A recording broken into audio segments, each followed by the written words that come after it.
A Journey in Moonlight by Elton Gar. Duke climbed onto the bed and put his head on Ethan's chest. Ethan tried his best not to cough while the dog was next to him, but even though it had always bothered the dog in the past, it refused to move when he coughed this time. His mother read to him for a while, and from time to time the dog's tail would hit him in the leg, but mostly he just felt the warmth of the dog and the slow rhythm of its breathing. That was easier to focus on than the story his mother was reading. After about an hour, she checked his temperature and did the other nightly routines, then kissed him on the forehead and told him good night. As he began to fall asleep, his father came into the room and took his place in the recliner, reading silently by the light of a small lamp while Ethan fell asleep. When Ethan woke a few hours later, his father was asleep in the chair and Duke was sitting by the side of the bed watching him. As soon as he saw Ethan was awake, his tail began to wag and he barked. Ethan almost told the dog to be quiet, but he was too focused on how much better he felt than he had in months, perhaps years. All the pain in his chest and arms was gone. Almost without thinking, he slipped out of bed. He ignored the wheelchair, even though his mother would be cross if she found him doing that. He had only fallen once and hadn't even hurt himself, but she still insisted that he use the wheelchair when he was alone. Duke moved with him into the hallway. The lights in the house were out, but the full moon made everything feel almost like it was daytime, and he put his hand on the back of the dog as they walked.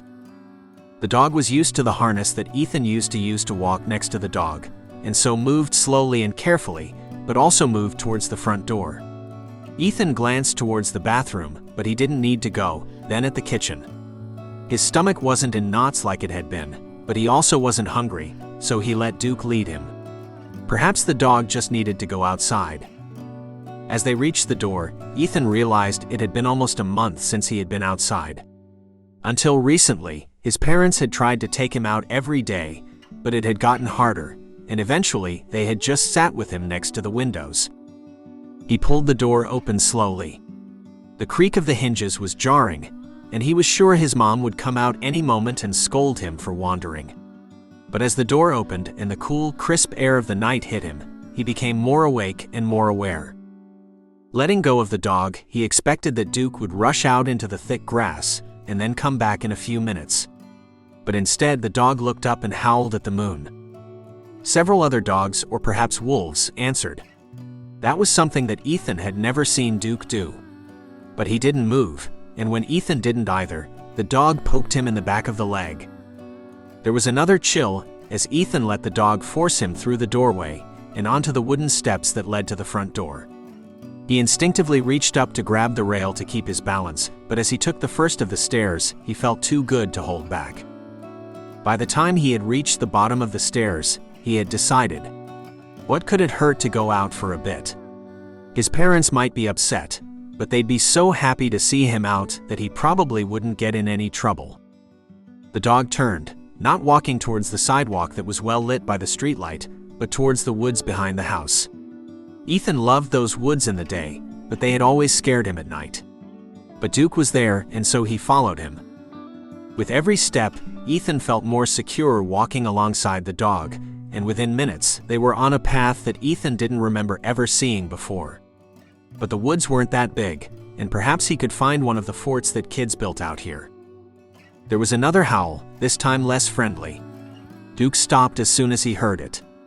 The dog scanned the darkness and then began to bark. Ethan looked where the dog was and saw what he had first assumed were the taillights of a car. They were bright red and glowing, but they were too close together and there was no road here. He almost fled, but he was too afraid to leave the dog's side, and so he stood there. Duke continued to bark, and after a few seconds, one of the neighbor's dogs appeared. Then another.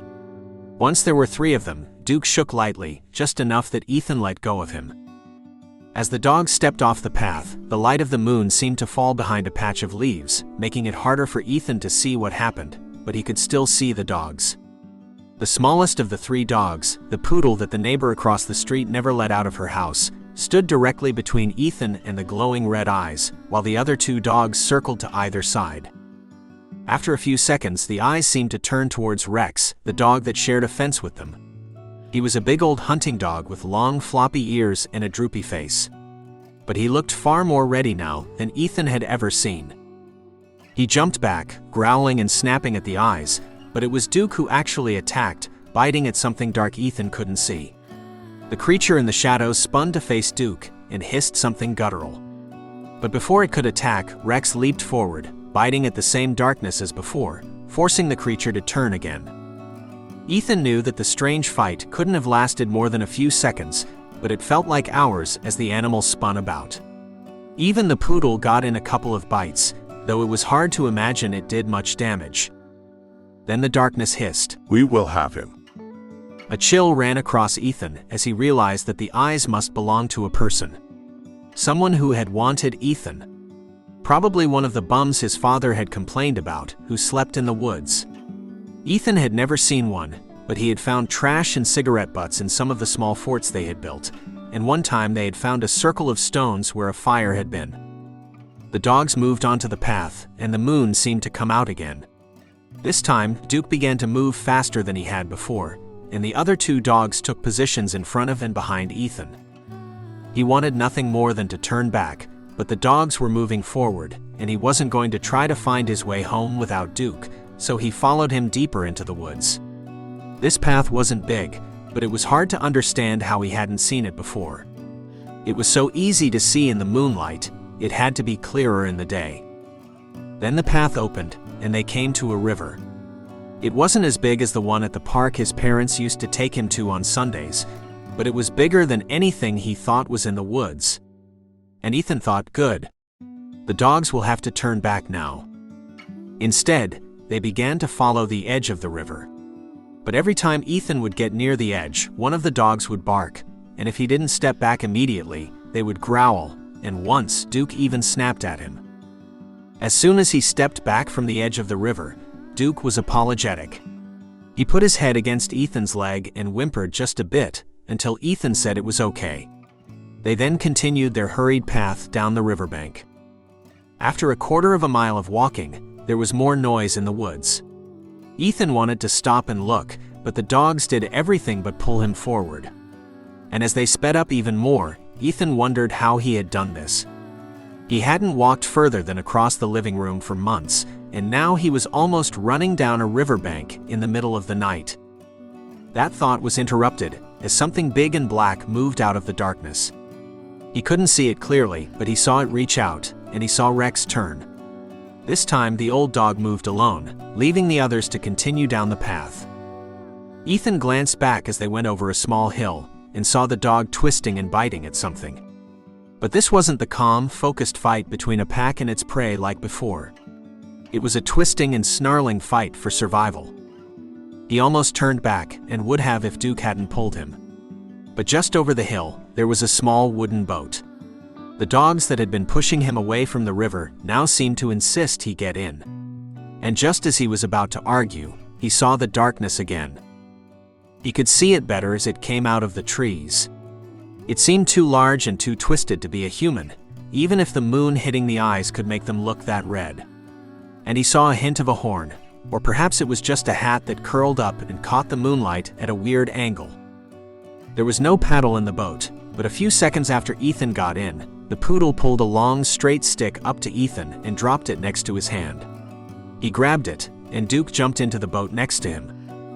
As he began to push the boat out into the water away from the creature, the poodle turned back to face the creature. Ethan couldn't look back, as he heard the sounds of a dog that he had often made fun of, with his friends fighting to give him the time he needed. He was halfway to the other side of the river when he built up enough courage to look back. He couldn't see the white fluff of the poodle, but he could see 4 black outlines. Outlines that should be far easier to see in the full moon of the night. They stood at the edge of the shore, and when he looked back, they began to hiss and cry out with voices that sometimes resembled animals and sometimes humans. In the middle of the river, he considered just staying there. There wasn't much current, and he couldn't be sure that there weren't more of the strange, dark things on the other side. But every time he stopped pushing them forward with the stick, Duke would begin to whine. As they neared the other side of the river, he saw a glow. It was behind the trees, but it was too much to be a single house. He must have gone further than he had believed, and they were near the edge of town. When they got to the other side and out of the river, Duke began to move quickly towards that light, moving ahead of Ethan, then turning to look back as he caught up. The dog's tongue hung out in a more relaxed fashion than it had before tonight, and his tail was wagging as they got closer to that light. They then reached a chain-link fence. Ethan wasn't sure if he could climb it, but there was a gap that Duke moved towards. As they neared the open gate, the largest dog that Ethan had ever seen stepped out. It was black, but not the same black as the others. This was a sleek, shiny black that made its brown eyes and white teeth more distinct. Duke moved forward and growled at the much bigger dog. The dog growled back, and both of them raised their tails in a way that seemed less friendly than Ethan would have liked. Then Duke stopped and laid down on the ground in front of the much larger dog. Ethan didn't know a lot about dogs, but it felt as if most of the tension was gone. And after a few seconds, the huge dog barked twice. Duke stood up and walked over to Ethan, and when he didn't move, nudged him towards the huge black dog. Taking a single step forward seemed to be enough for the huge dog, who ambled over to Ethan and, flat-footed, licked his face. Ethan wiped away the dog drool and grinned, reaching down to scratch Duke's neck so he wouldn't be jealous. But Duke was gone. Ethan turned back and saw the dog had started back down the path they had just come from. The dog turned, watched him for a moment with his mouth open and his ears up, then turned, his tail tucked between his legs, and left Ethan. Ethan wanted to call Duke, but he suspected that if he did, the dog would come to him, and he thought his parents would need him now more than Ethan. So he put his hand on the side of the huge black dog that turned slowly and began to walk towards the light. There was only one more of the strange shadow creatures. But a single deep bark from the black dog drove it back into the woods, and then they reached the light. It was a city, but not exactly the one that Ethan had expected. And standing at the edge of it was a woman he thought he recognized, but couldn't be sure. As he walked over to her, she said, "You'll be okay now." And Ethan knew he would be. Author's note: This story has been on my mind for a while, and I wasn't sure if I wanted to write it or not. But I've learned to trust the muses. When they have a story that they want to tell, I find that it's best to just tell it. If you don't, they'll find someone else who will. That said, I have had some trouble finding enough emotional distance from this story to really know how good it is. It was effective for me. It put me in a mood where I thought about it when I took breaks, and even after I finished it. I thought about, and even wrote about, the dog returning home. I thought about what might have happened to the other dogs, and who the woman that Ethan met was. But for me, some of the power of this story is in the ambiguity. I do hope that the story was respectful. The last thing I want a story to do is hurt anyone. If you enjoyed it, I write at least one story every week that you can get by signing up for my newsletter at scifi.com/Elton. I also write a patron-exclusive story every week. You can get access to over 30 of them at any patron level at patron.com/Elton. Thank you. Elton Gar.